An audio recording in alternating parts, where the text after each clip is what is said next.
a choice right now, between fear and love. It's just a ride. Out of the dark night of ignorance and into the shining light of truth. Expounding reality. A population of citizens capable of critical thinking. We don't see things as they are, we see them as we are. There's a level of reality where everything dissolves into an ocean of energy. We empower our experience by insisting on our authenticity. That's very profound. Very. Expanding reality. Welcome to Expanding Reality Podcast. I am your host, Brandon Thomas.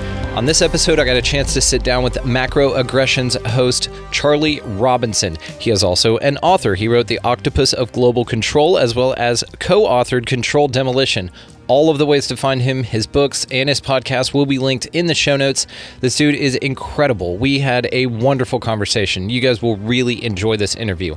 We go cabals deep on this one, as well as we talk about the moon landing, UFOs, disclosure, all of this great stuff, guys. He is fantastic. We just had an awesome conversation. It was one of my favorites, to be honest with you. As well as wanted to let you guys know to stick around after the show. At the end here, we will have music from Vinny the Saint. He's a good friend of mine. He's been doing some outro music for us, and I'm just going to rotate those out. How to find him will be linked in the show description, along with Charlie's work. So without any further ado, guys, Charlie Robinson. Ladies and gentlemen, a great honor of mine to have on the show today Charlie Robinson of the Macroaggressions podcast. He's also the author of 2 books, working on third, I heard, Octopus of Global Control, and then you co-authored with Jeff Berwick your Controlled Demolition. Fantastic reads, man. Love your work. It's an honor to finally get on and talk to you. I've talked about you on just damn near every single podcast because I say that I definitely identify with your term that I'm not a conspiracy theorist. I'm a conspiracy analyst, and I love that. I always credit you for that. That is your thing. So for my audience that doesn't know too much about you, which is going to be insane for me, that people out there don't know who you are, if you don't mind, just let the folks know a little bit about yourself. Sure. Well, first of all, I'm flattered that you would mention me. I'm just trying to talk about the things I see and the insanity out there.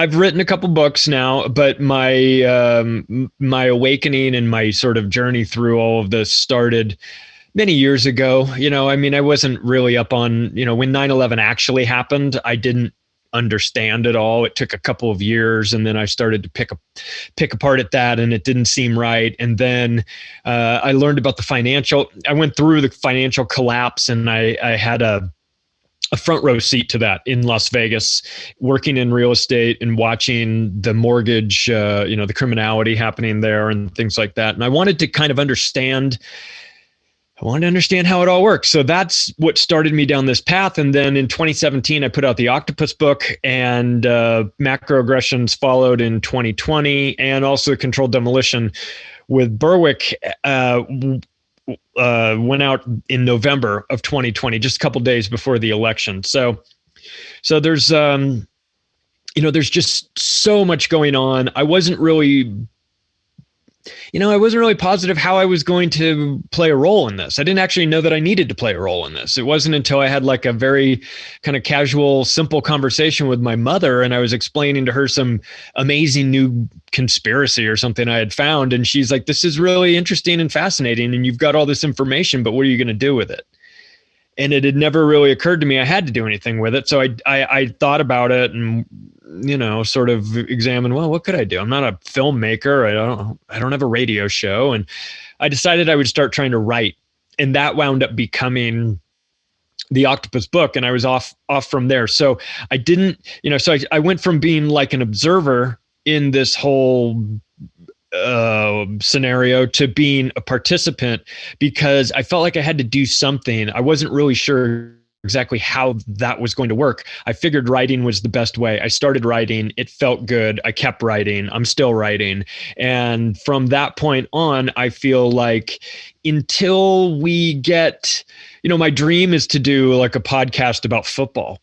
but I can't do the football podcast while they're still trying to inject us with poisons. You know what I mean? So I kind of have to prioritize where I'm going to put my energies and efforts right now. And it's like, well, as long as there's all this insanity happening, I feel like maybe that's where I should focus. Kind of hard to do a deep dive on like 4-3 defenses when you know that like humanity might be at their end, you know. So I have to eventually, my goal is to get, you know, we get all the problems solved and then we can go back to doing podcasts about frivolous things. But until that point, we will continue to, you know, to just try and educate people about what's going on and help them to better understand what is really happening in this world, the world that gets hidden from you by the media, by the governments and people like that. And we're just trying to do our part to expose it and wake people up. You know, and ironically, probably whenever we do solve all the problems and you're ready to go back, it'll be the total collapse of society. Football won't exist anymore. Right. And then now you'll just be doing a retro football show where you reveal old plays, and that'll be kind of the direction you go with. Right. Yeah, exactly. Yeah. But I mean, you know, we're in a strange time. I think that is a massive understatement, but it feels like it can go either direction at this point. Like you could very easily see a world 3 years from now where everybody is totally comfortable wearing not just masks, but helmets and eye patches and all kinds of crazy things to make sure that the Rona doesn't get in their ears or something, you know, or up their butt because someone said, oh, it travels through the pipes and the toilets and everything. And so, you know, you've got to wear 4 pairs of underwear. So we could go down that path with the dummies leading everybody right off of a cliff. And if the media has their say in things, that's where we will go. Or, you know, we can inject some sanity and rationality into this conversation and maybe try and pull people back from the brink. So I think that's where we are. I mean, as much as I'm, you know, I'd rather we not be in this fight. I do have to confess that it is fascinating to watch. I mean, the last year was, you know, it was bizarre and traumatic and horrible for small businesses. And it was all those things. It was a disaster.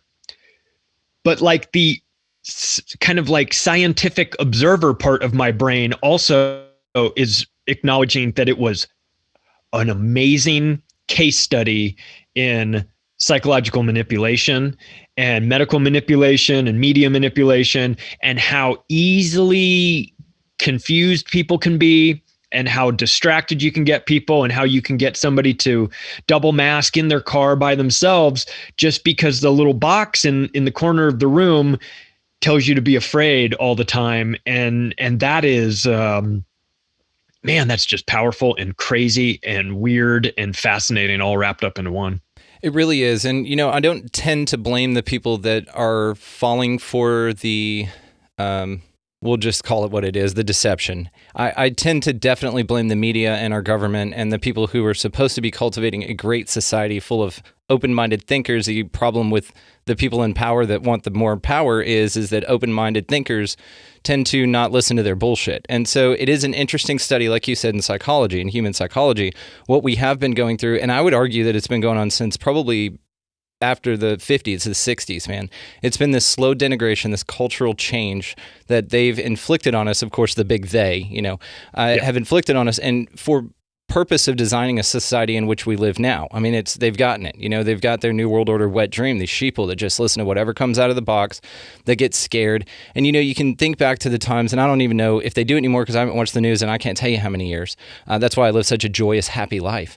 But, you know, you used to see on the news where they would say, okay, this toothpaste from China that everybody's got in their home will kill you and rot your face off and murder your whole family. Find out tonight at 9. And it's like, if this was for the people, then you would have found out now. You would have told us now. And then it turns out that they played at the very last of the broadcast, at the very end of the last commercial, the longest commercial break.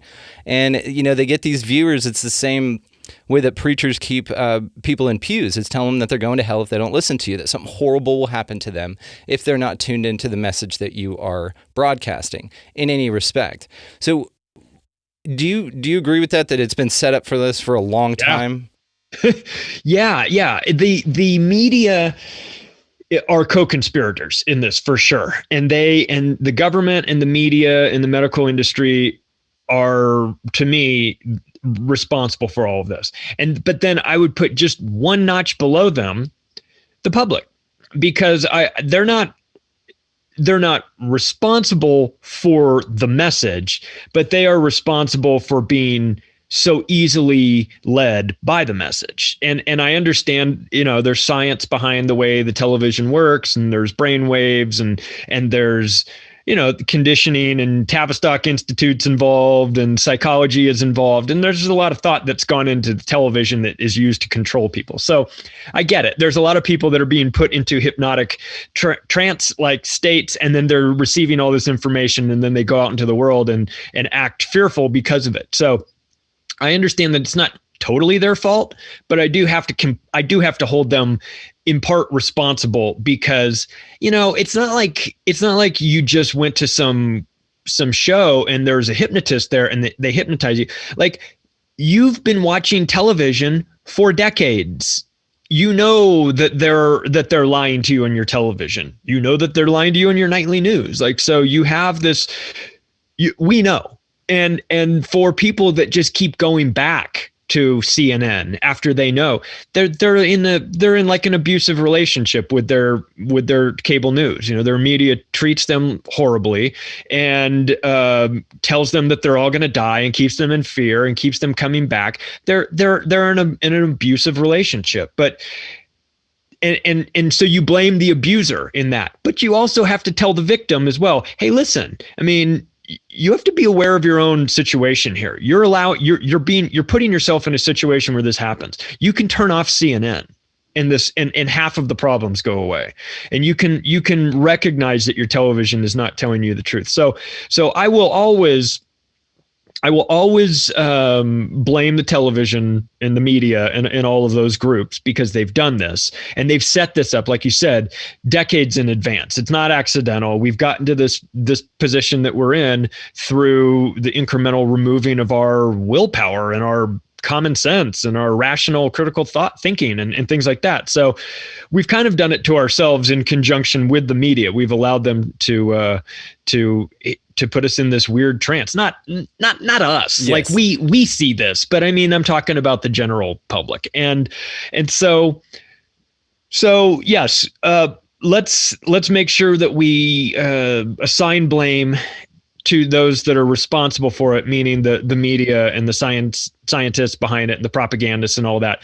But, I don't go too hard on the general public. I give them a little bit of a break, because I realize that most of them don't even know what they're up against. But also, I kind of am like, well, you should know what you're up against. You've been living on this planet for a while. You've been interacting with media for a while. If you haven't figured out that your nightly news is maybe not telling you the whole truth, then you're kind of allowing this to happen. So I try to find this line between fully blaming the public for being sheeple people and also like acknowledging that part of it is not their fault. They are up against some powerful people here that know exactly how to push the right buttons and get people angry and get people scared and get people fighting with each other.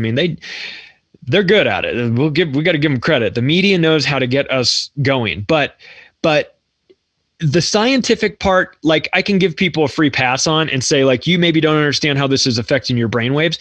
But if you are turning on CNN and you're watching Chris Cuomo because you think he's going to tell you the truth, that's on you.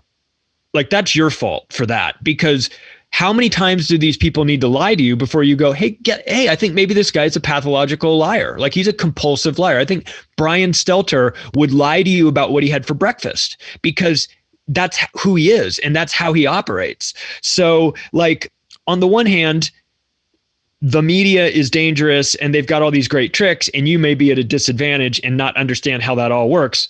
And I get that. But if you have convinced yourself that Rachel Maddow is telling you that the Russians are going to turn off the power and kill you all, then that's on you for believing that just open lie that was coming every night every single night. The Russians are coming to get us. The Russians stole our election. The Russians are listening to you. The Russians want to turn off your power. Like, if you fell into that trap, that's you.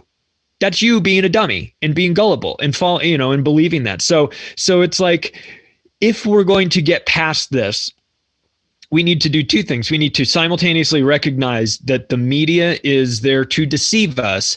And then you need to also take the additional step of not listening to them and not watching them. And a lot of people have, because their ratings are falling off a cliff. And part of it is because Trump isn't there and they just didn't know what to talk about if they weren't talking about how awful Trump was. So now he's gone and they've got Biden, and they're not allowed to say anything awful about him. And they don't have anything good to say because, well, frankly, you can't. And so they don't know what to say. So they don't have anything to say. All they can say is, can you look at what Fox News is doing tonight?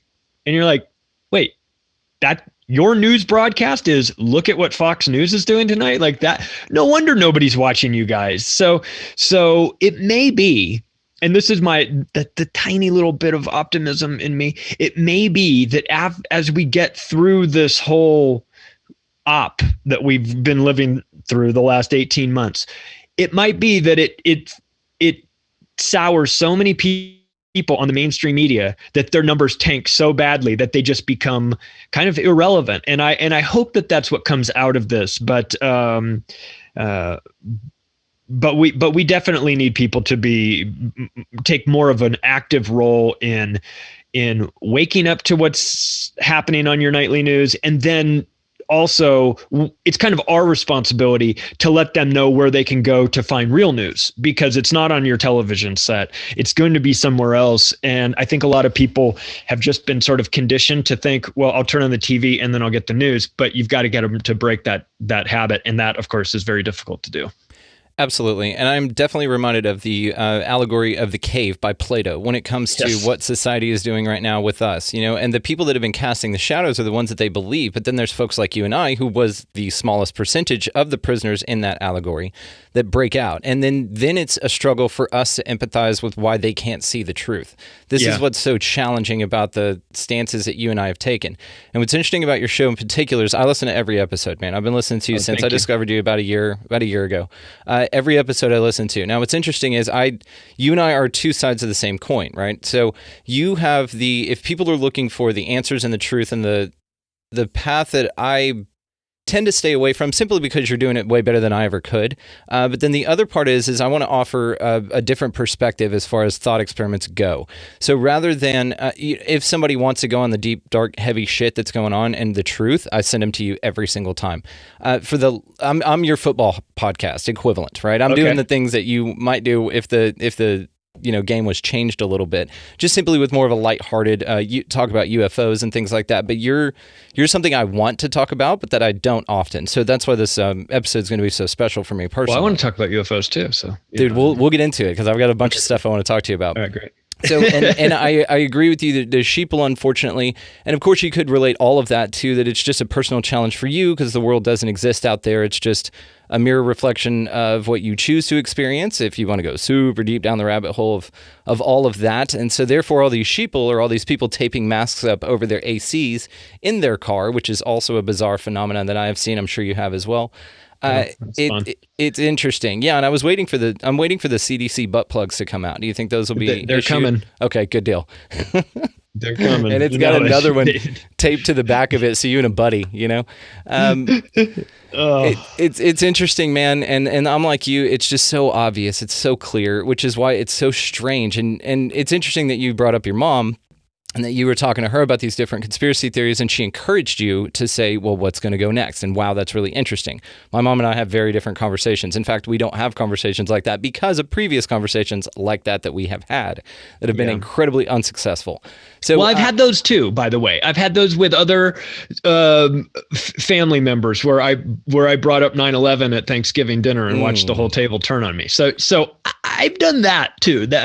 So it's my mom is a bright spot there in that she's open to this, but I recognize that in a lot of people's situations, those doors are closed, and you kind of desperately want to open them, but if it's going to be a fight, you don't do it. If it's going to be, if you open yourself up to ridicule, which is really unfortunate, because if you could sit them down, you could explain to them these things factually, and they would realize that there is no reason to try to ridicule you. In fact, the ridicule is quite the opposite. But early on, if you're presenting information that they've never heard of, that's not on their nightly news, they make this assumption that, well, if this was true, what you're saying, this big important thing about 9/11, if this was true,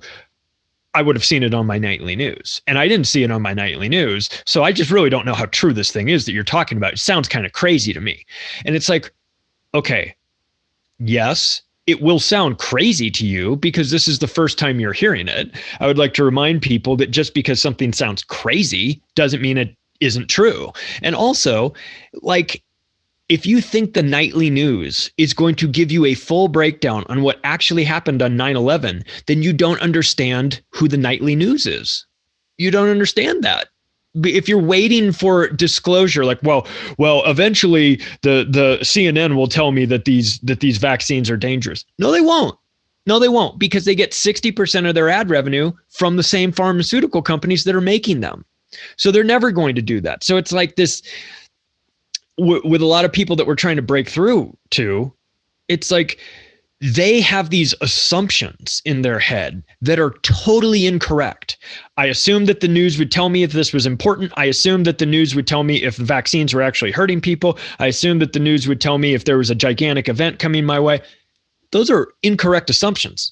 Those are assumptions based on the fact that you still think that the nightly news is objective and rational and reasonable and on your side. They're none of those things. Once you understand that, then you stop waiting for validation and vindication from the nightly news. If you're waiting for that, you'll be waiting forever because it's never going to come. So it's this weird sort of like, I get it.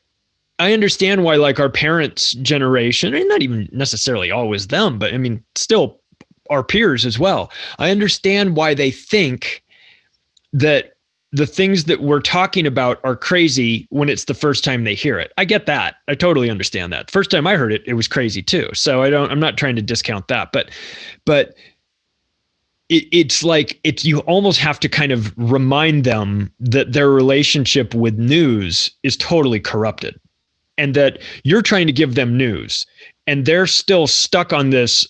My source of news is the television. And until you break them from that, they're going to hear nothing but things that contradict with what you're saying. So they're always going to think you're crazy. So it's a weird situation. And I have empathy because I've been there for everybody that's trying to break through to people in their like immediate circle or family and friends and things like that, and have been unsuccessful. I have too. It's frustrating. And, you're only telling these people because you love them. They're important to you and you want them to have the best information. You're not coming from a bad place. And so when someone tells you you're stupid or you're wrong or whatever, and you're coming from a good place, it's a horrible feeling. If you were setting out to deceive them and you were manipulating them and lying to them and they were having problems, you'd be expecting it. But because you're like, no, this stuff is actually true and I can prove it to you. And they're like, no, thank you. Not interested.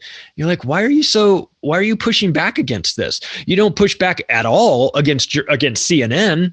You just open the door and anything they say, you'll do.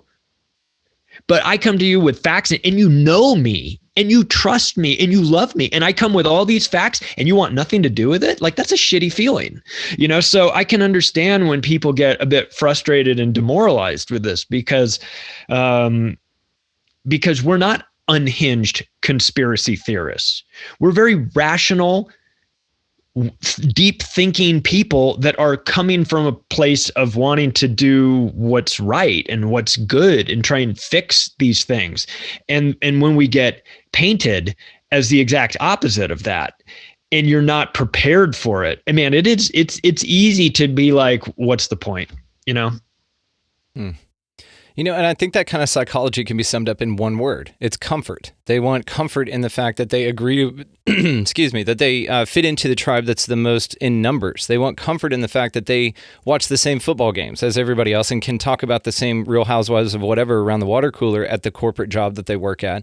It's comfort in just not having to look into things that shake their worldview. It's comfortable to live in a worldview that's been lined out for you, no matter how disingenuous.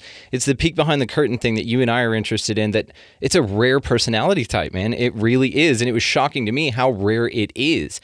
That's what's so wild about all of this stuff. So tell me just a little bit about your podcast, and then we'll jump on to the next.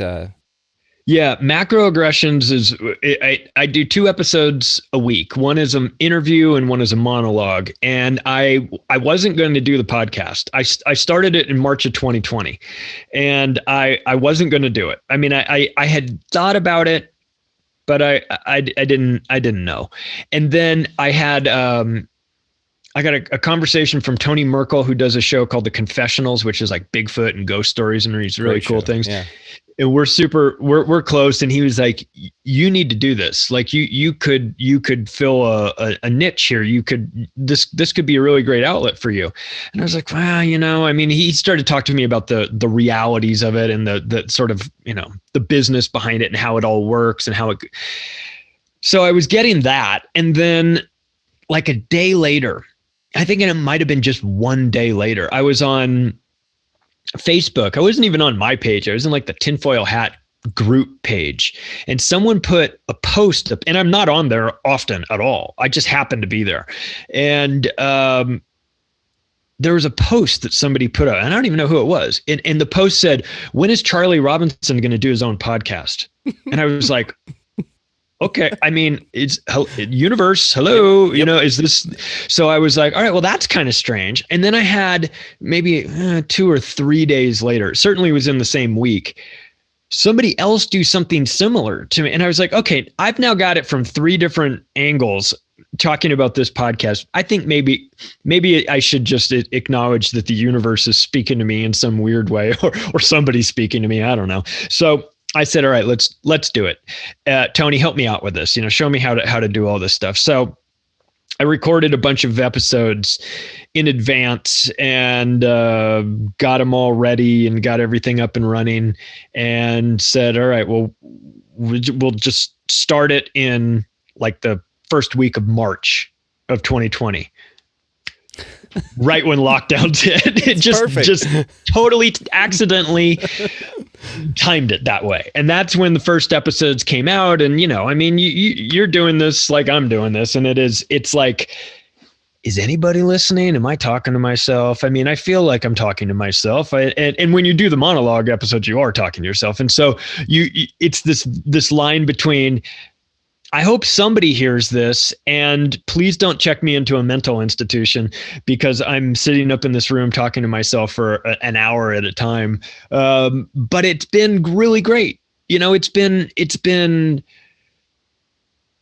First of all, it's been amazing to connect with people. The fact that people are listening to it still blows my mind. I'll go on like Chartable, and on Chartable, you type in your podcast, it'll show you where you rank, and it'll show you where you rank in all these different countries. So like, I'm like, people in like Nigeria, I was like number 1 not Nigeria. I was number 1 in Pakistan. I was like, cool. How am I number 1 in Pakistan? Who is listening to me in Pakistan? Who's listening to me enough to make me number 1 in Pakistan in the government section of iTunes? It was crazy to me. So that's been a trip for me to see that there's an appetite for this outside of the United States. And obviously I live in the United States. And I keep it somewhat United States centric, but it's not to say I'm not interested in things happening outside of the world. I'm very much interested in it. And when I can, I try to incorporate that in. But to me, it's just magical that there are people around the world that have the ability to and the desire to listen to the show and hear about the things that I'm talking about or the people that I'm talking to. And it's been humbling, and it's really sort of energized me to it's like if people in Pakistan are listening, then it's possible that people everywhere are listening, because so I wasn't expecting that. And it's created this, just something that I really look forward to doing. And I think part of it, it's catharsis, for me to get some of this out of my system and talk about it. Even, I feel a little bit better afterwards. And I know that some people want to fit me for a straitjacket, and that's cool. But I've just been, I'm glad that I listened to the universe and Tony, my man, who said, you should do this. I'm telling you right now, man, you should do this. I think that this is something that will be a good fit for you. And I agree. And I'm thankful. So yeah, I'm just, so if anyone is interested in finding the show, it's available, wherever podcasts are served, and also in video format. As soon as I announced that I was going to do it, the people with David Icke at Iconic said, we want it. We want the show on our platform. And I was like, great, I'll do a video component of it too. And they're like, perfect. So it's on Iconic, it's on Rockfin, it's on Odyssey, and it's on YouTube as well. Definitely. And of course, I'm going to link all that and your books in the show notes as well. So you guys just go down to the description. You can find that immediately. You'll know how this works. You're really good at it. So what I like, though, about your show is, like I said, I'm a fan, man. That's why I reached out and contacted you. And that's why this one's so special for me personally. You ring bells in people. It's not geographically specific. What you do is you ring the bell of freedom. You ring the bell of common sense, of questioning in people. What you do is you don't wake up the sheep. You wake up the lions, which is what needs to happen. And so you wake up the people that can wake up other people in their local community, Pakistan, or anywhere else. And so that's why your show does so well, man. You ring those bells, the ones that are like, wake the fuck up, people. What are you doing here? Here's how they're lying to you. Here's the information presented perfectly. And you're just personable. You've got that je ne sais quoi, right? Is that the right way to say it? And I'm grateful that Tony, he does a wonderful show. I'm grateful that he talked you into it, as well as those two anonymous people, seemingly anonymous. We call those synchronicities, which you are very aware of. Yep. Yes. Well, awesome. I've been better at recognizing them too. Over time, that's one thing that I've gotten that comes with a little bit of experience, is that it's to first recognize the synchronicities and not be dismissive of them, because sometimes, and they might not make sense to you, but sometimes you just have to go follow the white rabbit. You know what I mean? You have to go, shit, that's the white rabbit. I was just thinking about, let's see where this thing takes you, because that is part of, and yet another one of the mysteries of the universe. So that's something that I feel like, had this happened years earlier, I might not have been as in tuned and gone with that intuition, like, okay, let's just go and see where this takes us. So that's something that I think comes from experience. So if there's people out there that are having like intuitive sort of things happen to them, I think that, I don't know this for a fact, but it is my belief that is sort of some way of giving you a little confirmation that you're on the right track. So keep doing what you're doing. Yeah, the little acorns from the universe. I can't prove this, but I can prove that they work out in my life specifically. And I know when we had our phone call the other day, I was explaining to you how I reference you on the show all the time with the conspiracy analyst thing, and you said right when I said that word, you were looking at a book that said conspiracy analyst. And these are the fun things about the universe, man. And I love the way this works. It's a damn game. It's just a big game, which is great. Yeah. And then you, though, have to have your adversaries, which is what you point out on your show, is the adversarial objections that we come across in our global, whatever the hell this realm is. So what is your favorite conspiracy theory, like the one that you enjoy researching and thinking about and telling people about? Oh man. Well, I mean, the one that woke me up to everything was 9/11, of course, but it's so complicated. I like the moon stuff though. Yes. There you go. I like the moon stuff, and I'm named after Charlie Duke, who's one of the astronauts that allegedly walked on the moon. And I've got this painting, a picture that's like framed and it's signed by him. May your life be as extraordinary as mine, and things like that. And I sometimes look at that and I go, were you bullshitting me? Yeah. Because I don't believe that you guys went to the moon. Yeah. I just don't. I think the evidence shows that you didn't. I think there's a lot of lying going on. But what's interesting about my feelings on that is that I simultaneously contradict myself, because I also believe that we have like a secret space program and that we are doing things on the moon. I just don't think those Apollo guys went there. I think that was some bullshit. But it's, you know, that's one that my mom is very open to. A lot of the one, you know, I'll run all these things by her. The moon, she is not open to. She has a very emotional connection with it because, you know, they remember watching it on TV and all of this stuff. And look, I'm an American too. And so, you know, part of America is like, we went to the moon and this, and there's a lot of like pride in that. And I look at that stuff now and I go, I feel like this is just a gigantic lie. I feel like you guys lied to us then. You're lying to us now. You're contradicting yourself whenever NASA opens their mouth, and they've got, you know, they do these videos and they're talking about the Orion program and they're talking about the dangers of the Van Allen radiation belt. And they say in their video, you know, these are problems that we have to sort out before we go through this. And it's like, oh, no, Kelly Smith at NASA. No. You told us you went through it and back 14 times, 7 times there and 7 times back with human beings in there, and that you walked on the moon. You don't get to say we have to sort this problem of the Van Allen radiation belt out before we send people there, after you've been telling us that you've been sending people there. So what is it? Give me an answer. Either you figured it out or you haven't. So, and that's just one in a long line of lies that NASA tells. So it's a shame, because as an American and as a human being, I like the idea of us going to the moon. I like the idea of those guys doing that and pulling off this amazing task. I valet parked Buzz Aldrin's car when I worked in Laguna Beach. I mean, I had an interest in this stuff. I'm fascinated with it. And so that was one that was the hardest for me to come to, you know, to be honest and objective about, because I want all that stuff to be real. I want it, but it doesn't matter what I want. And when I look at the evidence, and I look at how it all was pieced together, I look at who started NASA, I look at where they've gone, I have questions. And I think a lot of people have questions, but it's a perfect working through that sort of thought experiment with the moon and everything is a really good reminder for me of how most people view like COVID or 9/11 or whatever. They don't want to believe a different version of reality. They're comfortable with the version that they've been told for a variety of reasons. They know how to deal with it. With 9/11, they see that you know, we've identified the enemy and it's them.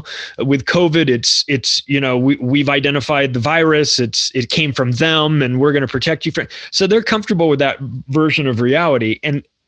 And so when I think about the struggles that these people are having, seeing the truth, I just go back to my struggles with having to like process how I felt about the moon landings and things like that. And it's a polarizing topic. A lot of people are like, how dare you question these heroes and everything? It's like, slow down. I can question whatever I want. And I have big questions about, have you ever questioned the moon landing? Have you ever listened to some of the bullshit that they tried to pass off as being the truth?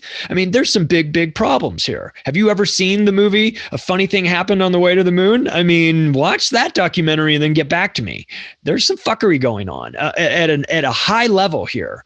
So that one is, you know, you asked which one is my favorite. The moon is simultaneously one of my favorites and one of my least favorites, because it exposes all of my preconceived ideas and all of my like inherent leanings towards wanting to believe it, you know, like my confirmation bias that I like, okay, well, I'm an American and we went to the moon and I want all this to be true. I'm going to just make it true. But I've had to check myself and say, all right, well, if this were actually true, why would they be lying about this? And why would they be lying about that? And why would they be telling you something here that isn't exactly true? Why would they be showing you these CGI videos and everything? Like if we went, why is it when you've got a picture of a guy standing on the moon that you've taken a picture of this guy standing on the moon and the earth is in the background? Why is the earth this big and not this big? Like I'm no photographer and I don't understand perspectives perfectly, but you've got the perspective wrong on this. I'm pretty sure of that. So anyway, I wind up just having all these questions, and it's made me, it's made me have to rethink everything, and how it's forced me to try and take my ego out of it, especially with like my connection to an astronaut or things like that. Like, oh, okay, maybe I was named after somebody who was a Freemason who lied about it, who lied about going on the moon because they said, listen, if you don't continue to say this, we will murder you and your entire family and make it look like you did it. Make you look like you just went off on a bender and killed your entire family and then killed yourself. Got it? Neil Armstrong, Buzz Aldrin, Michael Collins, why'd they all turn into alcoholics? They were hiding and so it's like, I challenge people when people say, oh, get out of here with that moon landing stuff. Go, okay, watch the press conference when those three guys came back from the most important event in human history. Why did the three of them look like hostages? They're sitting at that table, jaws clenched, fists, like nobody's smiling. Neil Armstrong looks like he wants to throw up, and I just like, I know it's not science. I know that take is not scientific or anything. It's just inconsistent with reality. If you had come back from walking on the moon, you're the first people who walked on the moon, you guys would be like, you won. It'd be like winning the World Series times a million. You would be so happy. They did not look happy. They look like, the best way I can describe it is like the hostages, like that there was a gun behind their head right before they started filming it, so all these things have made me kind of re-examine. And, it's like, God, if the moon landing's fake, what else is fake? And then that leads you to, and then, like you said, you're in a rabbit hole and you're like, you're searching like, life on Mars. It's 3:00 in the morning. So that to me would probably be my favorite / most disappointing topic to discuss. I love that. And then, of course, yes, I mean, there's tons to see. And especially with that press conference when they're arguing over if they can remember if they saw stars or not. And they're trying to keep that story straight because they didn't really talk about that before the press conference.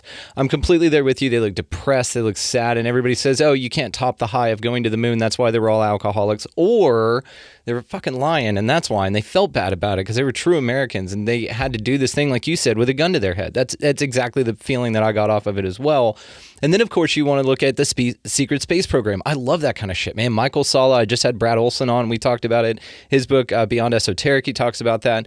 And then I love the secret space stuff. I love, I forget his name, Alex Coyer. And he does the hollow moon stuff. I love that concept, that it's a ship brought here from somewhere else. And then you reference Chinese writings that were 5,000 years old that talked about when the moon got here, not that the moon's always been here. It's fascinating. I love that kind of shit. I've got a book called Who Built the Moon by Alan Butler. You've got it too? Yeah. And I've got his other book, Intervention, about time travel. Yeah. Awesome stuff. I mean, and you've got David Icke talking about Credo Mutwa, talking about a time before the moon. Like, okay, you got me at before the moon. Tell me about this. I'm interested, so some of this stuff I like, and I've written about. Some of this stuff I like, and I'm in no position to write about. I just like it. I just find it interesting. I don't know anything about the hollow moon. I don't know anything about the idea of a hollow earth, but I'm fascinated by it. So it's like I write about the things that I can write about, or the things that I can prove, or the things that I have a deep understanding about. But it's not to say that I'm not into the other stuff as well. I can geek out all night long on Antarctica, believe me. But do I know enough about it? I don't know enough. I don't have the experience. I don't have any sort of thing to contribute to it, but I'm watching it, for sure. Yeah, and it's like David Weiss, of course. You and I have a mutual friend in him. I had a show with him where we talked about Flat Earth. You guys just did a Union of the Unwanted show, which I also want to talk to you about Union of the Unwanted in just a minute. And it was a great episode. And so then it kind of, whenever you wrap your mind around the possibility of that concept. So the way that I kind of look at it, and somebody asked me the other day, so is the Earth round or flat? And I said yes. And they don't understand that mentality, because if you think about, if you really go down the rabbit hole deep enough, you can kind of be led to the conclusion or the idea that we're just in a damn simulation, man. And if that's the case, think about a video game where you can travel through space or where you can walk around on the ground or on a planet, right? Well, then the video game only needs to be a sphere whenever you're shooting off of it to go to space. So maybe for those people, for that time, that's what the reality is, because that's the way the game renders the place that you just left. But when you're walking around on it, it's a flat plane in any direction as far as the eye can see. And so maybe that's what this reality is constructed in. Again, it's these thought experiments that I enjoy as well, just like you. And so I dig on the fact that, and so if the moon is fake or came here later, that would explain why we don't need it to progenerate all the life that happens on Earth as far as tides go and things like that. We're told that affects the tides. Well, if the moon wasn't here forever, then that would negate the fact that it affects our tides, or that maybe even we live on a round planet at all. Yeah. I love these ideas, man. Those are fun. Me too. And I don't expect to have the answers, and I don't know, like when I've done shows with David Weiss and Jaron from Jaronism, I kind of joke that what I learned, what I remembered during our conversations was how little I knew about from geometry class. They're like, well, if you calculate the angle and it drops this much and this squared is, I'm like, okay, if you say so, because I realize I forgot all that stuff, but it's fun to think about it. And I'm of the, listen, I've done enough ayahuasca and mushrooms and things like that to realize that there is a world beyond your eyes. And there is if you get so hung up in the fact that, well, I'll believe it when I see it, that sort of mentality, then you're going to be severely limiting yourself, because there are a lot of things that are outside of our perception. There's a lot of things that we just can't understand with our little caveman brains. But that doesn't mean that I'm not totally interested in trying to figure it out anyway. I don't have the expectation that I'm going to solve this puzzle, but I'm definitely not going to solve the puzzle if I'm not looking. So I'm going to start looking, and I might not have the expectation that I'm going to figure everything out, but I have the expectation that I'm going to try to figure out as much of this as I can. And it goes back to this quote that I put in the Octopus book. I put 700 quotes in there from 500 different people that had some unique, either they were involved in the most important, some of the most important events in our history, or they had an interesting take on them, things like that.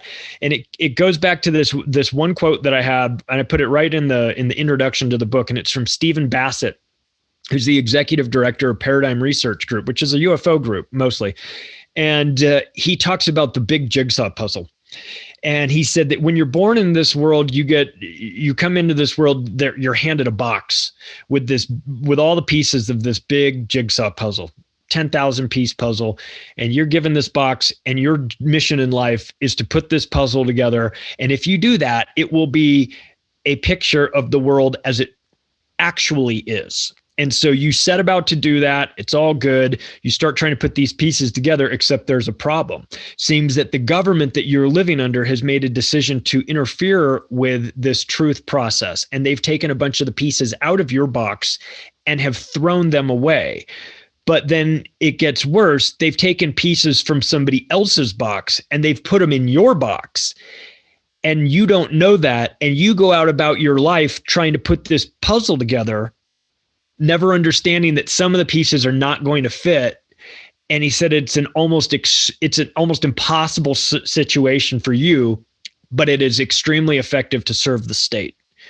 And that really stuck with me, because I thought that's exactly what we're doing, right? We're trying to put this puzzle together, and we've got this assumption that we're going to either have all the pieces, like we've got the pieces, and if only we can just put them together, it'll all make sense. But it's like, I need you. I need your pieces. I need you to come over with your pieces, and I might have some pieces to your puzzle. And so it's like, I feel like we kind of all need to get to, like, you bring your pieces, I'll bring mine, that guy brings his, we'll try and see what we can get to fit here. And that's kind of where we are. I mean, that's how I feel like where we are. We're trying to sort these things out. We have to kind of understand that because of this process that the governments and the media have participated in, we may be led to believe that we have all the pieces when we really don't. And that makes things difficult. So like, as we get into, as a prime example of this, we get into disclosure recently, right, on our nightly news. And they're talking to us about aliens and they're talking to us about UFOs. And everyone's like, oh my God, can you believe it's on the nightly news? And it's like, you're right. I can't believe it's on the nightly news because I know what the nightly news is, and I recognize an operation when I see one, and that's what I'm seeing here. So, and I've got UFOs on the brain because this week I did a show with Bruce Fenton, who's like Ancient Aliens. He's like, you'll see him on Ancient Alien Show and things like that. And a bunch of guys, and we were talking about UFOs, and we were talking about how laughable it is that To the Stars Academy, with their 100 years of CIA experience sitting on their board of directors, that they're going to be the ones in charge of disclosure. It's like, come on, stop it. This is insulting. So we've been getting a good laugh out of that because we all want disclosure, but we don't want it on 60 Minutes with CIA guys involved. It just seems fake. So here we are once again with our box with the puzzle pieces, and you turn on the nightly news and they're trying to give you more pieces, but they're for a wrong puzzle, And so that's what I just think about whenever I see that on TV. And I've had Stephen Bassett on the show, actually. We differ in opinion on what disclosure will look like and what aliens are in general. He's a very hardline, and I respect him highly. He's done phenomenal work. Yeah. He's a very hardline. He's not very malleable. That's a great way to put it. And he is very like, UFOs are from other planets, and that's it. I mean, that's where we start. He's been doing this work for 24 years, and that's kind of where you start, is with the nuts and bolts stuff. But then it leads you ultimately to interdimensionals, future humans coming back in time machines is not off the table. It's a wide variety of things that we definitely don't know what it is. Now, I did want to ask you about disclosure. So I think you and I have the same feeling about it, just based on what you just said. I think it is definitely a psyop. I think everything coming out of the news media's mouth is a psyop. I had Tom Barnett on, and we were talking about the idea of that reality is actually an inversion. So everything that they tell you in the official narrative, do the opposite of it. His example was, of course, that the news is telling you to wear a mask, social distance, don't go outside, keep eating shitty food, do the complete opposite of that, and you'll be just fine. Take this jab thing, whatever, don't do it, and you'll be just fine. It is an interesting correlation, and of course, UFO disclosure is not off the table. Back to what you said about how NASA was established, of course, with von Braun coming over in Project Paperclip, which arguably the Nazis didn't lose, Germany did. And the Nazis and the Fourth Reich is what we're experiencing now. So knowing what we know about von Braun and how the fuckery about how that started and what that dude was, on his deathbed, he had those deathbed confessionals. Are you privy to those? Okay, yeah. So for the audience sake, though, it was 3 different things mainly. I think one was a pandemic, I want to say. The other one was an asteroid, the other one was terrorists, and the other one was a faked alien invasion, which would be their final card, is what von Braun said. But this was back in the 70s. I'm sure the plan is molded a bit. So what do you think... what do you think their next move on this is? Do you think it's just to establish the fact that there's a threat?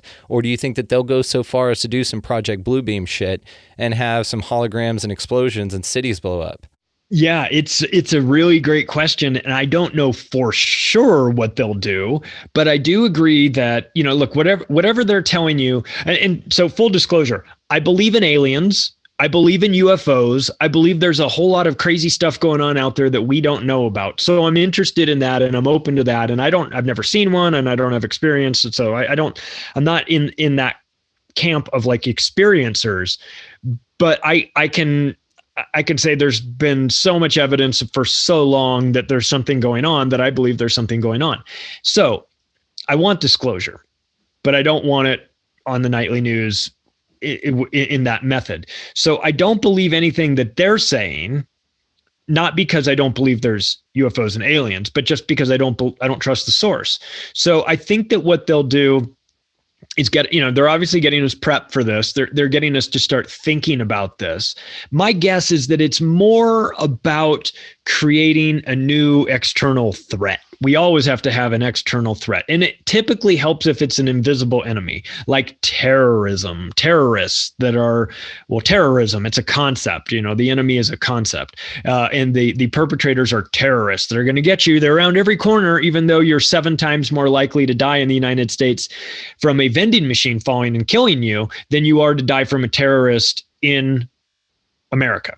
So, I love that. You said that on your show several times. I laugh my ass off every time. It's a great statistic. It is statistically almost impossible to die from a terrorist in the United States. So there's that. And then we see the invisible virus threat. It's going to kill us. It's going to get us. And so when I see the alien threat, I just go, it sounds like another one of those invisible enemies that's coming to get us. And if only we had more tax revenue and we had more money for the military, we could solve this problem. So I see that setup, and I understand why the media would want to talk about this because it'd be great for ratings. I understand why the military industrial complex would want to propagate this, even if it wasn't true, because there's more, they can justify more money. The government is always on board with things like this because if we can scare the public, then we can get them to do what we want them to do. We can take away their rights in the form of, promising them security and things. So I understand why all of these different aspects would want to start talking about this. But it is, as von Braun said, the final card, because it's hard to go anywhere other than this. And Obama even came out and said it a couple of days ago. He says, I can see a whole bunch of religions sprouting off from this. And it's like, yeah, I bet you can, you manipulator, you psychological walking version of a psychological operation, Barack Obama. Of course you could see religion sprouting off of this. What better way to control a brand new segment of society than to get them marry this with the religious aspect of it? So I have questions. I have questions. I have fears.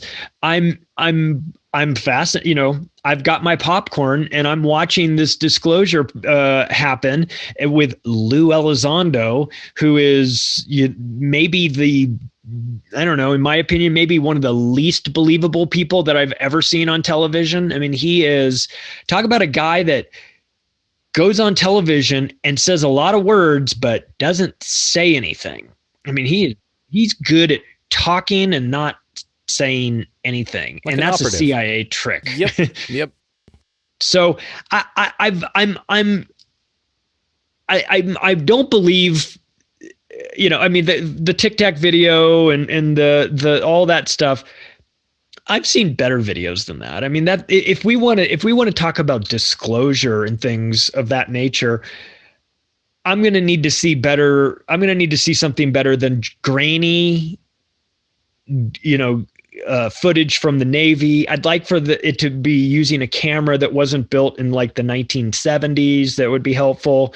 And maybe not night vision as well, because that's really pixelated and kind of shit. You've got the technology. You've got the camera footage technology. Okay, actually, here's my compromise. I will start to believe this disclosure process if they disclose our stuff first. I want to see the TR-3Bs. I want to see them. You've got them. I know you're making them. We know Skunkworks was working on them. We know Boeing was working on them. We know they exist. You want to get honest. You want to tell us that you're going to be honest with us about disclosure. You tell us tomorrow afternoon at noon, we're going to fly a fleet of TR-3Bs over the Capitol, and we're going to land them at an Air Force base in front of the press, and we're going to have you guys, and we're going to give you a tour of them. Mm-hmm. You want to do that? Now we'll talk. If you want to show me grainy TikTok footage, you can save it. I'm not interested in that. I'm not interested in it coming from the CIA or coming to me through the mainstream media and all of that. Those are channels that are totally discredited. They have but if you're going to try that on the nightly news and you're going to say, well, we want, here's the proof, then show us the reverse engineered stuff. Show us the technology that you've got. Because see, I've been out in public and had a stealth bomber fly over my car, and I knew what it was because I know what a stealth bomber is. But if that had been 1985 and that had happened, man, I would have been totally convinced I saw a UFO. I mean, 100%. I mean, it was broad daylight too. It went right over. It was like black and it looks like a boomerang, and it's giant and it's banking and it's landing at Nellis Air Force Base in Las Vegas. It was right over, two of them actually, one right after another. So I got a really good look. And so, we see that.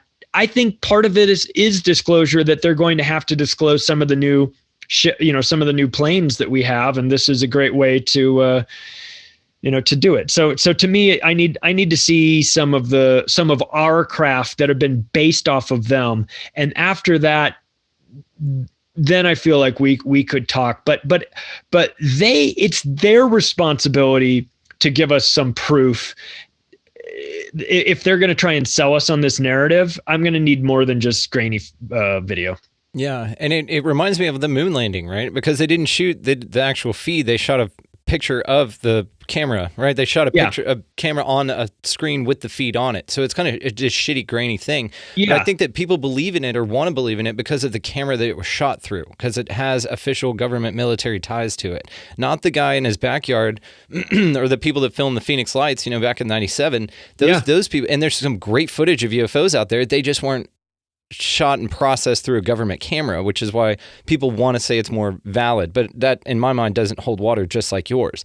And I think that they're not going to tell us if they have reverse engineered craft until they can use, because that blows the opportunity of them being able to take more of our liberties and to round us up into these smart cities, get us out of the country.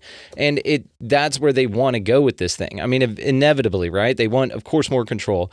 That's why they're telling us that. So, and the big thing that I mainly want to talk to the listeners about, especially, is that whenever they come out and say, these UFOs are a threat or they've been blowing up buildings, it's not the UFOs. Aliens have been here, or extraterrestrials, extratempestrials, inner Earth, whatever you want to call them. They've been here since before humanity. Some arguments, and people would say that they actually created humanity based off of a indigenous life form that was already here. And if you want to go down that train, we don't have time to unpack that today, Charlie. But we definitely know that it is going to be couched as a threat. And this simply because of Luis Elizondo, of the Nimitz element to it, of all the cameras that you are seeing are from military officials. They are very military on how they're presenting this information. They didn't march one philosopher, not one UFO researcher, no one like that up on that 60 Minutes interview. It was Marco Rubio talking about how they were a threat and how we should be scared. And then it was all the people in the military. So again, it's got this military vibe to it. Like they're the only ones that can handle or interact with this thing.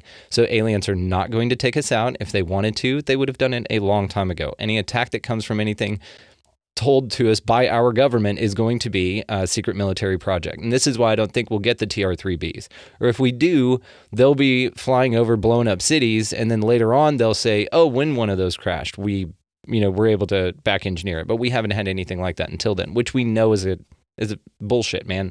There's a patent out there for the TR-3B that anybody that's not watching the news can go find, right? Yeah. Yeah. Yeah. It will be sold to us as a threat. As everything is, right, to keep us scared and fearful and dependent on mommy government to tell us what to do. So if it comes to you in the form of a threat like that you just know, okay, well, this is part of the operation.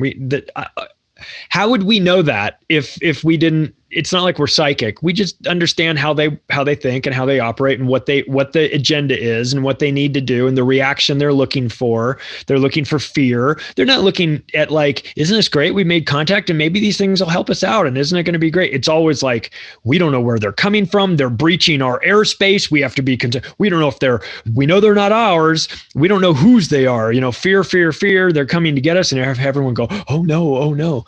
Well, that's one way to look at it, but there could be other ways to look at it. So it's just disingenuous when the media, in conjunction with the military, comes out and tells you about they're going to be the big disclosure of this, and it's going to be, you have to be terrified, and they're coming to get. Now, I'm not trying to. For all I know, we should be terrified, but I'm with you. Like, we've been here for a while. They've been here for a while. They know where we are. If they wanted to take us out, they could take us out. And you know, what bothers me is when guys like Neil deGrasse Tyson go on Rogan, and he's such a disinformation agent too. And I used to think the guy was kind of like the fun scientist. He kind of made science fun. And then I realized, no, this guy is just a propagandist. When he's saying, why would they ever come here to study us? I mean, why would they ever come here? We're insignificant. It's like, well, Neil, with your science brain that you use, what about all the scientists that live here on Earth that study ants and elephants and trees and and all these things? We study all kinds of things. We're not having conversation with the ants. We're still interested in them. So even if they can't interact with us, you think that they wouldn't be interested in figuring out what we're doing? Of course they would be. And for him to come out and say they would have no interest in us is a lie by a liar. Yep. And so it makes me think like, well, why is he saying that? Because he knows that's not true. Yet he's saying it on the biggest podcast in the world that he has access to. And so it makes me think like, I feel like just disinformation agents are out there all the time. And I'm not normally like super paranoid that like everyone's out trying to get us and everything. But I feel like things like that are operations, you know, because it's inconsistent with reality. Of course they would want to study us. We're interesting. We study us. We study things that have no real significance to us, like how ant colonies work and everything. Why do we study it? Because they're doing something interesting, and we want to know why and how and what. And there's some guy whose job is to study the ant colonies. You don't think there's some alien whose job is like, all right, bleep bloop, you go out to this region of the galaxy, and your job is to work on this solar system and see if anything's going on over there. And then they go and they say, not much in a lot of these places, but this one planet's got all kinds of crazy shit going on there. You guys want to come and watch? Come watch. And so I think that's totally reasonable. I mean, I think obviously we're running this through our human brains and coming up with these ideas, but still, I mean, if they're a living thing, it stands to reason that they might have an interest in us. Also, by the way, it might not be that big of a deal to them. They may have been at all kinds of different planets and have been seeing this stuff for a long, long time. And so they see us and we're just another place that's doing weird stuff, and we've got more water than most planets. That's kind of cool. It changes things up. And they're just sitting there, maybe on the moon, maybe inside the Earth, just taking notes saying, yep, this is what they do. This is what they do. And some of these people we communicate with, and, you know, we get the stories of Eisenhower doing treaties. And like, I don't know if any of that stuff is true. It sounds crazy. It sounds fascinating, but like, you know, there's a lot to unpack for the UFO agenda in the conversation, and for it to happen during like a 6-minute segment on the nightly news just seems like such an out of place location to have the discussion. And of course it's because they don't really want to have the discussion.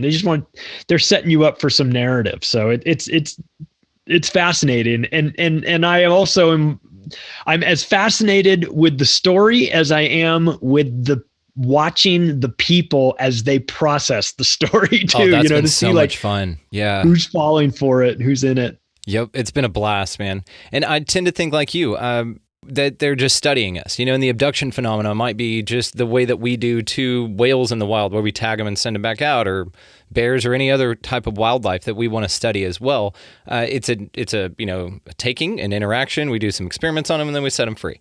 And that's kind of what it is. And some don't come back, you know, just like the real abduction phenomena, but I don't think it's as big of a threat. I mean, if they wanted to end everything, it'd be a flip of a switch and all life here would be gone. So I've got a really fascinating story that happened to me. Now it didn't happen to me, but the people that were telling me the story were, I was married before. It was my wife's aunt and uncle, my ex-wife's aunt and uncle through marriage. So they weren't technically blood related, but it's a long story. But anyway, they came to our house and they were driving through on their way somewhere else. So they came to our house and stayed for the night. And we got takeout, and they went to the wine store, and they were like, we're going to buy you guys a bunch of wine. You need wine for your new house. And we're like, okay.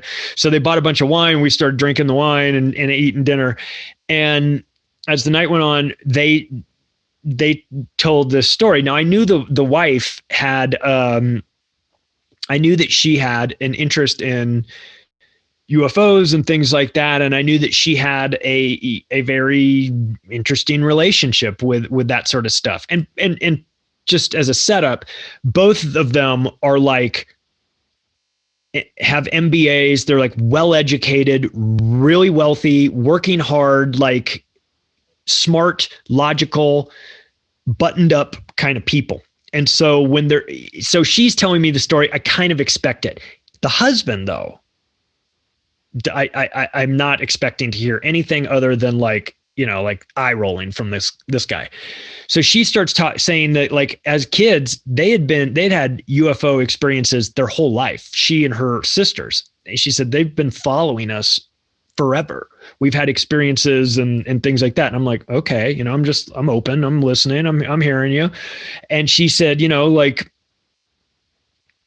like, you wake up in the middle of the night and there's a gray at the foot of your bed. And I'm like, okay, go with this. And she's like, and this has happened to me before. And this is, I assume it will happen again. It's almost like they're sort of tracking us, our family, the way we do with cattle or whales or whatever, And so when you mentioned this, it kind of made me think, and I was like, okay, so I'm going with it. And I'm I believe her to an extent, but I'm not there. But then the husband says, yeah. And I woke up and the thing's at the foot of the bed and it touches my foot and sends like a shockwave through my entire body where I'm frozen. And he goes, and I feel like I'm having a heart attack. I think, oh my God, this thing is going to give me a heart attack. And I'm like, wait, you saw it too? He's like, it touched me.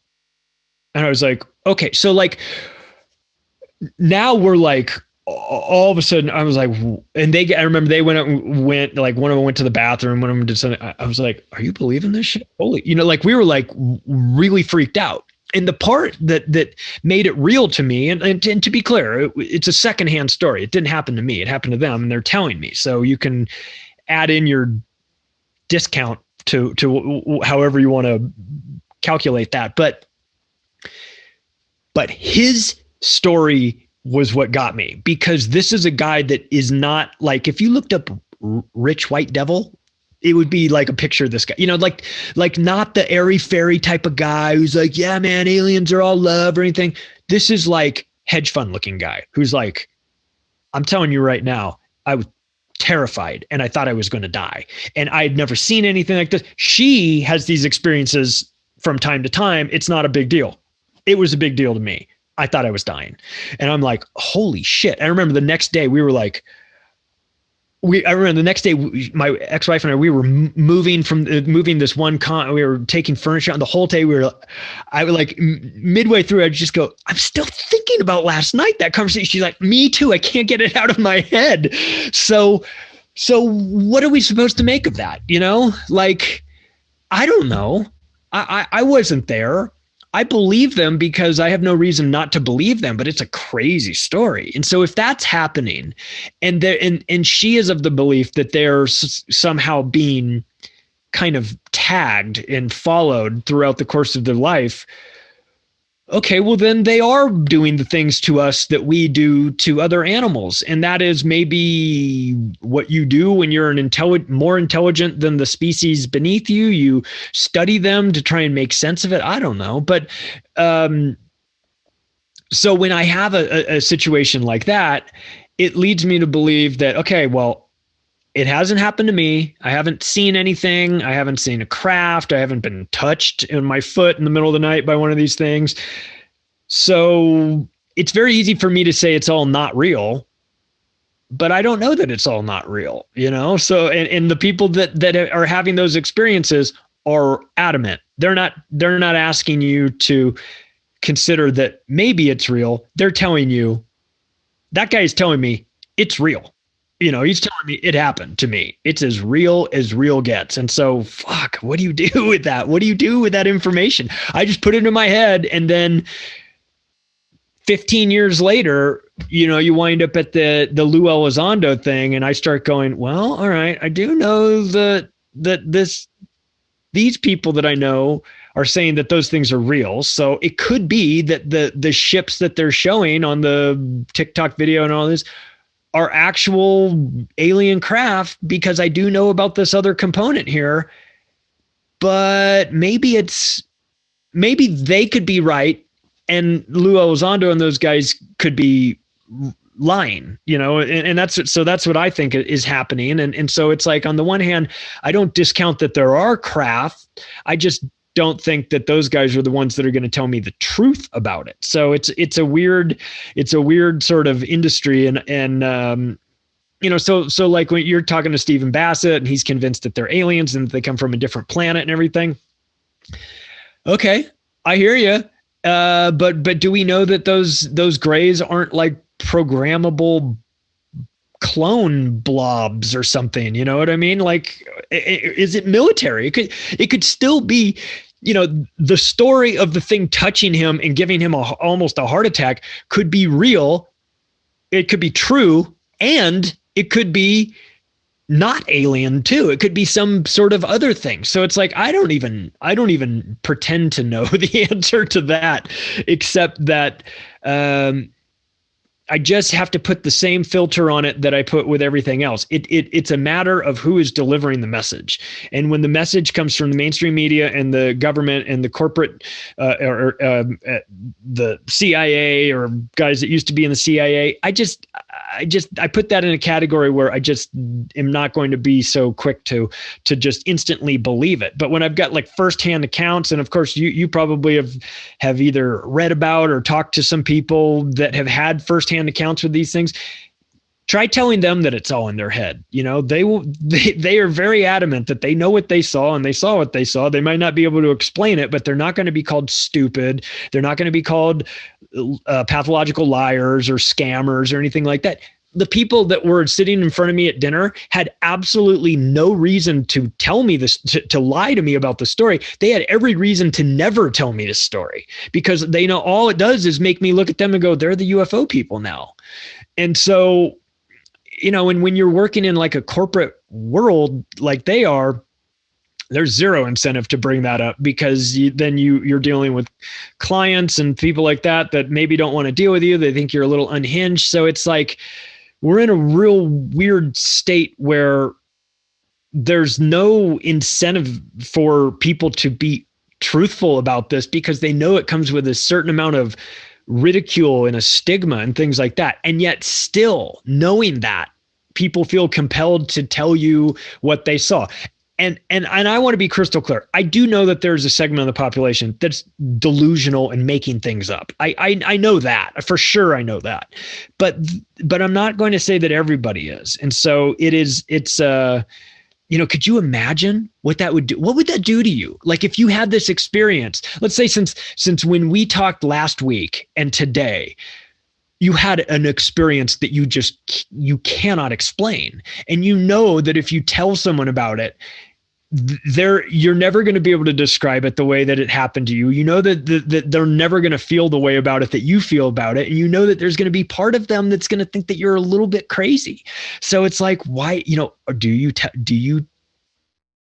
tell me the story? Do we have the conversation, or do you just say, I can't do it, man. Everyone will think I'm nuts. So I feel bad for those people that are actual experiencers that have to go through life feeling like they've got a secret that is true to them at least, and they can't talk about it for fear of ridicule. What a weird spot to be in. It is a weird spot. And the way that you described it makes me think of any psychedelic experience that I've had. Trying to explain that to somebody. You can't explain the breadth of it. You can't explain what you experienced. And if you did, you tried to, you'd sound crazy and you'd fall short. And so it's very similar in the way of how you would describe something like that. If you're asking if it would happen to me personally, I would not shut up about it. I mean, because I'm like you. I've talked to a lot of people. That's my main theme of the show.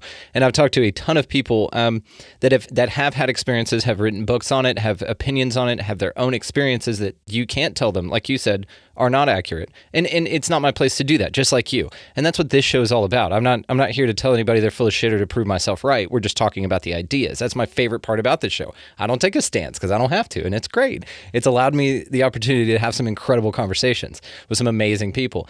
And so for these people, though, it is very, very, very real. And the differences in the near-death experiences that I've heard people talk about, I've had one lady on that had 5 near-death experiences. All of them were different. I've had people on that have had UFO experiences or entity experiences where they were abducted, taken up into a ship, but their body wasn't. So their body stayed, and their etheric body is what they took, their energy structure, which is fascinating, which also explains how they can phase through walls and be pulled through walls and roofs and stuff, because it's not a physical thing that they're taking. It's your astral body that they're borrowing for a little bit and tuning up and whatever. And then when they're shot back in their regular body, something that, had been ailing them for a long time was gone. It's weird. It's almost like, let's say that we abduct an owl or something, and it's got a little thorn in its paw, and it's been messing with that for a while, or its wing or something like that. We remove the thorn while we're in there doing our studies and then send him back. He's going to be like, damn, this is cool. I just got abducted by these aliens from my perspective, and then they fixed my thorn in my wing. I've had this forever. Mm-hmm. So the experiential part of it is what's so fascinating, man, because then, and then of course it leads you all the way down to the rabbit hole that, it's probably happening all around us all the time. They're probably not physical beings. They're able to kind of phase into our third dimension reality every now and then. And these kind of things fascinate the hell out of me, man, just like you. I love it. And what's even more interesting is the type of gentleman and the occupation that you were talking about that had that experience. You have to also think about, just to what you said, that he had no reason, number one, to tell you that in the first place, number two, to lie to you about it. Think about all the people like that have had experiences like that we will never hear from. Yeah. Yeah, there's a lot, I would imagine. If you're working in a stuffy job, you can let's say you work your whole life to build up your reputation and advance up your career, and that's your thing, and you want to be the senior vice president of marketing, and you're so excited about that. Man, you have one of those experiences. You tell somebody at the Christmas party that you once got abducted, and you can't explain it, and you don't know what happened. Like, then in some subconscious way, people might question your judgment or your honesty or something like that. Not everybody. To me, I'd be like, cool, like that's a guy I want to talk to. It'd have the exact opposite effect on me. I'd be like, that's my dude that I want to work on his division and his team, because this is a guy that I know is going to at least be open to the reality that the world is not exactly as we believe it, and there could be other things out there. But that could be viewed, and depending on what line of work you're in, that could be viewed as a liability for a lot of people. So they'll keep quiet about it, or their friends.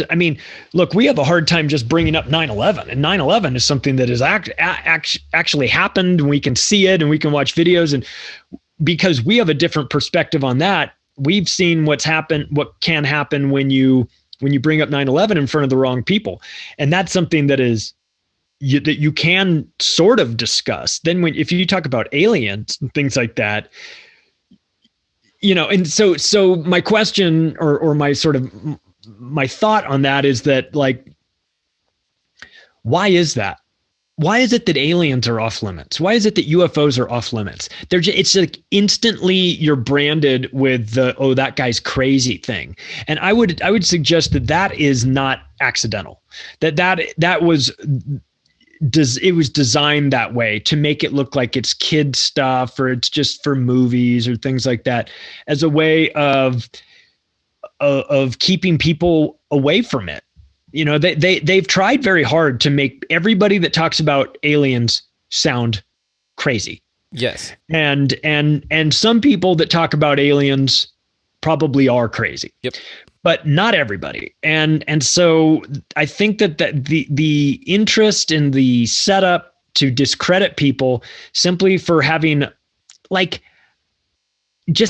interest in wanting to know more about the possibility that maybe aliens are there, they've even made those people feel stupid. So it seems like if I put on my little conspiratorial hat and look at this, it's like, that feels like what they're doing is they're trying to keep as many people away from that topic as possible the threat of humiliation and ridicule.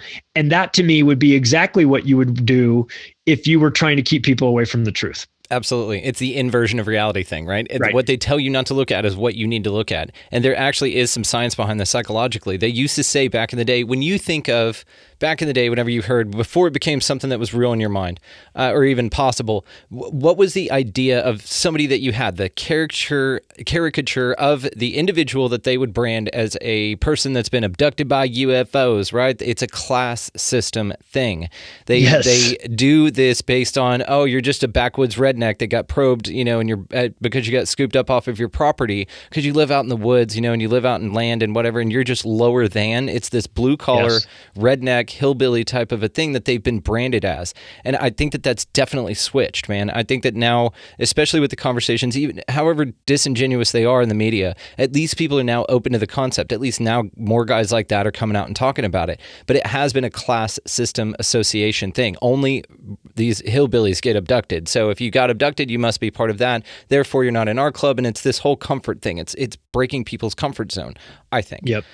Yeah, it's true. I saw Fire in the Sky back in 1993. I saw it in the movie theaters with Travis Walton and everything. And it's four guys out in the truck and they're driving, they're logging and they're doing all this stuff. And then it happens. And this is, and I never even really thought of it that way, but you're right. That's exactly right. It's a bit of a class system. It's those people out there. Well, but of course, it's those people that are going to see. If you're trying to not be found and you're trying to sneak around, you don't fly over New York City. That happened in L.A. with the Battle of L.A. and the White House in '51, the White House and all that stuff. So it has happened from time to time. But it's like, people are like, well, what do you need to see a UFO land on the White House lawn? Like, yeah, it'd be cool. That would be helpful. Why not? Let's have that. Let's do it all kinds of ways. But that would be one way to do it. Yeah, for sure. And we said, well, they did apparently fly over. We've got the Admiral Byrd story, which is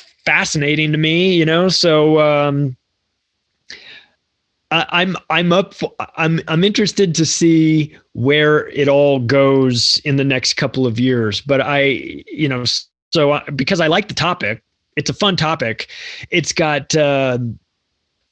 got everything you need. It's got science fiction component to it. It's got geopolitical. It's got military. It's got spiritual. It's got psychedelics. I mean, like everything. You could, however you want to come at the alien UFO topic, depending on what you're into. If you're some hardcore, right-leaning Republican, we got to defend our territory at all. Fine, come at it from that angle. But there's a million different ways you can look at it, and I'm interested to see which one of those they use. My guess is they're going to come from a national security standpoint, where they say we have to be scared because we don't know what they are, and if we don't know what they are and they're in our airspace, then they could do anything they want to us, and if they can do anything they want to us, then we need to defend ourselves. And so my guess is that they'll go that way, but there's a couple different angles you can take. So we'll have to check in. We'll have to check in with each other periodically and see how where we see this narrative going. It seems to be going one direction, but we'll see if it stays that way. I'm completely with you, and I think the military, for sure, it will go that element. It's got something for everybody, just like you said, and especially with the narrative that they want to spin, that I think that they're going to spin. There's a fear element to it. So all you people that enjoy being scared, which it's most of the population, right, enjoy on a narcissistic type of subconscious level.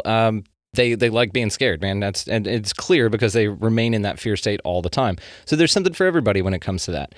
So I'd say on this note, man, let's wrap it here, because we could do this all day, dude. I could talk to you forever and all the time. So we'll definitely do it again in the future, though, Charlie. I can't thank you enough for your time, man. If you don't mind, just tell the folks where they're at, where they can find you at. I'll link all this in the show notes, and then we'll wrap, buddy. Right on. You can find my website is the octopusofglobalcontrol.com. You can find just about everything that I'm doing there. From that, you'll be able to, it'll take you to where Macroaggressions is. It's available as an audio podcast and also as a video podcast. Just the interviews are in video, but the monologue is audio only. So that's out there and available. and we'll do this again because I love these conversations, and I'm of the belief that before we can get things fixed, we've got to kind of talk about what's broken and what's happening. And a lot of people are unwilling or unable to do that. And so it's nice to try and encourage them to participate in this conversation and try and see things from a different perspective. And if they can do that, and if they can allow themselves to do that, then we might just be able to put ourselves on the path towards fixing some of these things. And I appreciate the opportunity to come on with you and get weird for You're welcome. an hour and a half. You're welcome any time, brother. And I appreciate you for doing what you do. You're author, incredible podcaster, and for coming on the show and talking about UFOs and going cabals deep with this. I always love that topic. So Definitely cabals deep on this one. All right, guys. Well, y'all look down in the show notes below. But Charlie, thank you so much, man. This was a true honor. Thank you very much for having me. A massive thanks to Charlie Robinson for spending some time on the show with us today, guys. He is one of my favorite podcasters. He has an incredible show. I hope that you guys find it as valuable as I do, and as entertaining and as enjoyable as I do. He has some great monologues, some wonderful interviews. He's had some incredible people on. Also, make sure to check out his book, The Octopus of Global Control. It is all linked down in the show notes. Check that out, man. Definitely listen to his podcast. As for this show, you can find us at expandingrealitypodcast.com. That is where the links to all of the socials are, TikTok, Facebook, Instagram, all that good stuff. YouTube as well. The YouTube video will be up on our channel over there. There's a link directly from the website. You can check that out, as well as our Patreon. If you find the show valuable, please contribute at Patreon. That would be a wonderful way to show your support, as well as liking and sharing. That's always beneficial as well, and I'm grateful to everyone. I have the best listeners. I'm truly, truly grateful. The music that you're hearing under this, as I said in the intro there, was by Vinny the Saint. He does some incredible DJ work, guys. Check him out for sure. The way to find him will be linked in the show notes, so just go check Vinny out. He does some incredible work, and enjoy this dope song, right? He's amazing. So, with this, guys, go out into your week this week. Check out Macroaggressions podcast with Charlie, of course, and just pick up a piece of litter. Pet a dog, smile at a human being, smile at everybody that you come across.